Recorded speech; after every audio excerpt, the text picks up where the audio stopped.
स्वागत है आपका देश न्यूज में और मैं हूं आपके साथ कौशिया। पहले ही 4 बार झटका दे चुका है आरबीआई। क्या फिर से बढ़ जाएगी आपकी ईएमआई?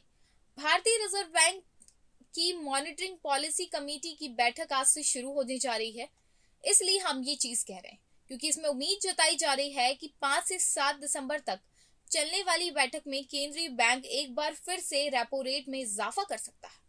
हालांकि इस बार रेपो रेट की बढ़ोतरी पहले के मुकाबले कम हो सकती है।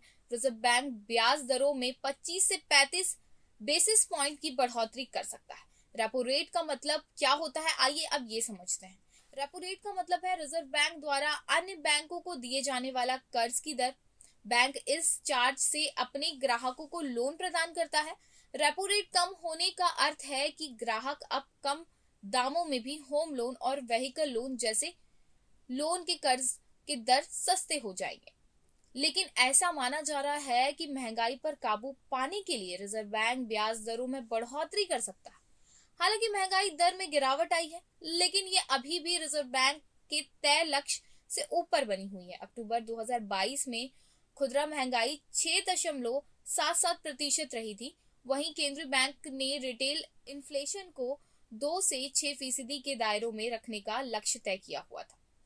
वहीं आपको बता दें कि बुधवार को मॉनिटरिंग पॉलिसी कमेटी की बैठक के लिए गए फैसलों का ऐलान होगा। केंद्रीय बैंक रेपो रेट में बढ़ोतरी को लेकर नरमी का रुख अपना सकता है क्योंकि महंगाई दर घटी है और इंटरनेशनल मार्केट में कच्चे तेल की कीमतों में भी गिरावट देखने को मिल रही है। रिजर्व बैंक ने 5 महीने के भीतर रेपो रेट में जोरदार इजाफा किया था।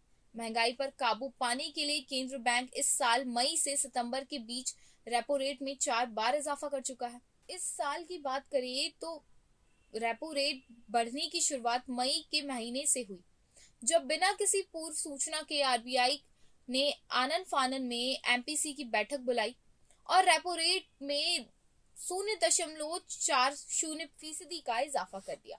इसके बाद वहां बढ़कर 4.40% हो गया। इसके अगले महीने जून में हुई बैठक में केंद्रीय बैंक ने दूसरा झटका देते हुए रेपो रेट में 0.50% की बढ़ोतरी कर दी। इससे रेपो रेट बढ़कर 4.90% हो गया।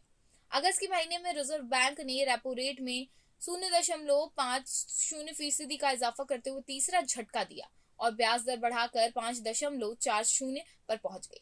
सितंबर में रेपो रेट फिर से 0.50% की बढ़ोतरी से हुआ और ये 5.90% पर पहुंच गया। मई से लेकर अब तक रेपो रेट में कुल 1.90 की बढ़ोतरी हो चुकी है। अब जानते हैं कि इन सब का आम जनता पर क्या असर पड़ेगा।